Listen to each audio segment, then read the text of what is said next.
Snowtuft is a dark forest cat introduced to flesh out the dark forest in Omen of the Stars, along with several other dead guys like Maggottail, Shredtail, Sparrowfeather, and countless random NPCs that are never really named or described.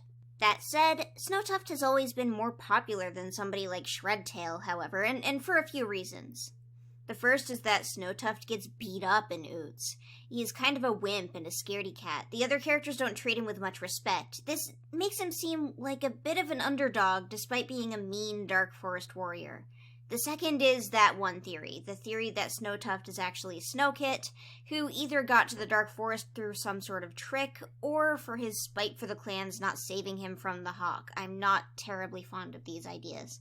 And the third is that he's a white cat. Yeah. I mean, I'm not gonna lie to you. On the subject of that second reason, the Omen of the Stars and Power of Three Arcs and Warrior Cats are filled with rumors, made-up information, and headcanons that just got ran with. Ideas like Ashfur is Dovewing's real father, or Hawkfrost is Minnowtail's real father, or Brambleclaw and Ashfur were best friends in the New Prophecy, or like 20 or 30 other ideas about Ashfur and various unassuming characters secretly having evil dads. We were all teenagers back then, so cut us some slack. That said, I don't think the Snowkit Snowtuft theory is actually from that time period, but it is similar. I didn't really start seeing the Snowtuft theory until around 2016 at the earliest, and from what I can tell, this idea was primarily repeated and spread around on the early Warrior Cats and Mino, meaning that most of the people who talked about this and engaged with this theory were young teenagers in a lot of the same ways that we were when we were saying Minnowtail has Hawkfrost as a dad.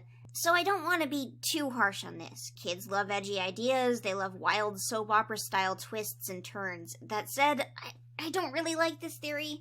Like I mentioned before, Snowtuft is a huge wimp. He gets beat up, he's cowardly, he's treated poorly by the cats around him. The idea that Snowkit died horribly just to have a horrible time in the afterlife is incredibly unappealing. Additionally, there's no real logic to it. StarClan cats usually never grow up. Horrifyingly, and Snowkit and Snowtuft are listed separately on every official resource we have. Snowtuft is a white cat with a big scar snaking from his head to his belly. He is not described with the scar in his first appearance, but instead seems to have it after a scene where Hawkfrost holds him down while having Shredtail slice his belly open. It's entirely possible that he always had the scar, it's just not mentioned until after this scene, so it's entirely possible it was actually given to him in the Dark Forest in this abusive act by Hawkfrost and Shredtail. What's up with Snowtuft's scar is pretty unclear. We don't know how he got the scar, but it seems likely he just got it in his first appearance in the Dark Forest. As a side note, at this point in the story they seem to reassure Snowtuft that he's already dead, so using a killing move like this on him is alright. But then we learn later that they can be killed when Antpelt's ghost dies, and later when even more cats double die in The Last Hope. So, that's kinda weird. And speaking of The Last Hope, Snowtuft, alongside Thistleclaw and Mapleshade, and most every Dark Forest cat that wasn't a Tiger Star clone, survives the battle with the clans and doesn't fade into nothing by just running away, making the whole fighting the clans thing seem rather voluntary on their part. But that's all Omen of the Stars stuff. In Omen of the Stars, he's really just a background guy, getting beat up and fighting for the Dark Forest. His much more important appearances are actually in the last arc, The Broken Code. In The Broken Code, Snowtuft goes from bullied, largely ineffective Dark Forest cat to just genuinely friendly. He introduces himself and offers information to Shadowsight extremely easily, and is described with words like empathetically. Later on, he does the same for Rootspring, even saying, "I helped Shadowsight, and I'll help you." In The Broken Code, Snowtuft doesn't remember why he's in the Dark Forest. He's been there too long. We know he wasn't alive in recent memory because cats like Thistleclaw and Mapleshade probably still remember who and what they are. All he seems to remember distinctly is being in ShadowClan. Shadowsight is happy to hear that he's from ShadowClan. It's cute. They try to see if he knows any living ShadowClan cats, and he just doesn't. And while he seems to recognize Tiger Star's name, he mistakes him for the previous Tiger Star who he seemingly only knew through the Dark Forest. And this is a point where Snowtuft has hints of what might have made him a bad cat. He talks enthusiastically about Tiger Star the First, and also thinks very poorly of Firestar, who he calls a stupid kitty pet.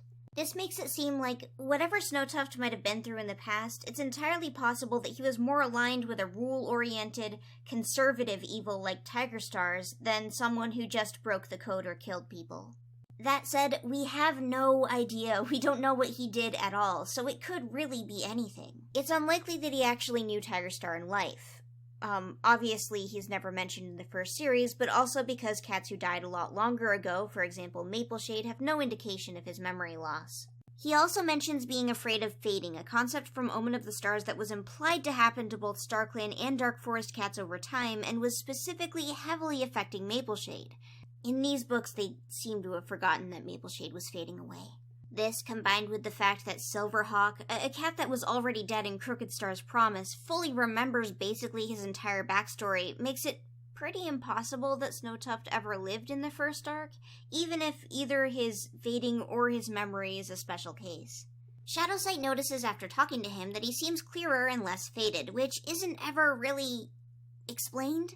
Shadowsight and occasionally the other living cats seem to have emotional control over the Dark Forest in a similar way to Ashfur, but it could also have to do with the old idea that fading cats are fading from the living's memory. But the latter idea isn't quite perfect because Snowtuft was basically about as visible and active during the Dark Forest's sequences in Omen of the Stars as any other random background cat. He's probably just as clear in someone like Ivypool's memory as a cat like Thistleclaw is. Actually, come to think of it, in A Light in the Mist, later on, Ivypool recognizes his name, so yeah, she still remembers him. While he's generally friendly and seems to want to actually help over the course of the book, he's initially very cowardly and needs a bit of coaxing to go along with the more dangerous plans.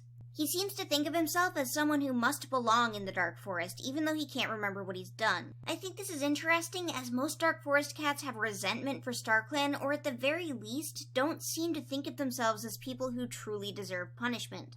Snowtuft participates in a plan to help Bramblestar and Rootspring, even basically sacrificing himself by attacking Ashfur to save Rootspring when he gets caught. Obviously, that doesn't end well for him, because Ashfur follows that up with forcing Snowtuft and Rootspring to fight to the death. This, funny enough, is a cliffhanger, the other two protagonists watching as Rootspring and Snowtuft start fighting. That said, all these books are out now, so you don't need to wait 6 months to find out if or not they kill each other. Snowtuft, seemingly controlled by Ashfur, really doesn't want to attack Rootspring, but he keeps going anyways, looking distressed as heck while he's continually forced to fight him. Rootspring is able to overpower him, but he can't get himself to kill Snowtuft after how he helped him previously. But getting beaten up allowed him a second opportunity to surprise attack Ashfur, giving Rootspring a chance to escape in nearly the same way he had in the book before. The last anyone hears of Snowtuft as they run away is his dying scream. Later, they learned from Willowshine that Ashfur broke his neck. Rootspring thinks that Snowtuft deserved to come to StarClan for doing all he did to save them, but that would never have happened anyways, as StarClan gives no lenience to any of the Dark Forest cats who chose to do the right thing in this book. The protagonists think of him as someone who deserved redemption, but in this book, nobody receives redemption. Juniper Claw is handed a runner-up prize and gets to sit in a tunnel between heaven and hell forever, which honestly seems a little bit worse than hell. I feel like part of why Snowtuft died is because allowing him to go to StarClan would set a precedent for redemption and forgiveness that Warrior Cat simply isn't interested in actually going through with. It's surreal to read this series and be constantly met with main characters who are of largely correct morality in various situations, especially when it comes to, say, the desire to let a guy like Juniper Claw, who never even succeeded in killing anyone, or forgiveness towards half-clan relationships in the case of characters like Leafpool, being met with a StarClan that is basically corrupt. I'm glad the rules are changing, I'm glad the clans are changing, even if it's just a little bit, but StarClan somehow became more awful in a book that otherwise resolved a huge serious problem by changing the code a little bit. But this isn't about StarClan, it's about Snowtuft, and there's something really horrifying about him as a character who didn't even remember what he had done to be punished for, but still was being punished. Just actively suffering for a thing that he couldn't remember endlessly in cat hell. No food to eat or hunt, lost alone, and not even knowing why. That alongside the implication that eventually that's just going to be every cat there. Why do they lose their memories before they fade away? That's nightmarish. I don't know why the memory loss element would be added. If the cats were being punished, they should remember what they've done, shouldn't they? But honestly, at this point, it feels less like cats are being punished and more like this is just a place to shove the cats that StarClan doesn't want. But I guess the cats aren't even being punished. From what I understand, nobody really made cat hell. Rock seems to imply it's a manifestation of people who still remember dead cats, but We have no idea. We really have no idea. We even have a really weird scene in the preview for One Star's new book where we see Darktail appear in StarClan for a split second before, presumably, being teleported to Cat Hell. Is that how it works? I used to think cats used to need to be led to StarClan in the first place, but I guess that's not canon anymore either. It's a mess. Wait, shoot, I started talking about StarClan again. Anyways, Snowtuft. It's interesting to have a cat that we only really see in Hell, but honestly, with him being presumably so old, I'd love to see his life. I would never say no to more content about long-dead cats with new casts of characters. I feel like we haven't really gotten any of that, Dawn of the Clans aside, since Vicky quit. I hope this isn't the last we hear of him, even though he is double dead now.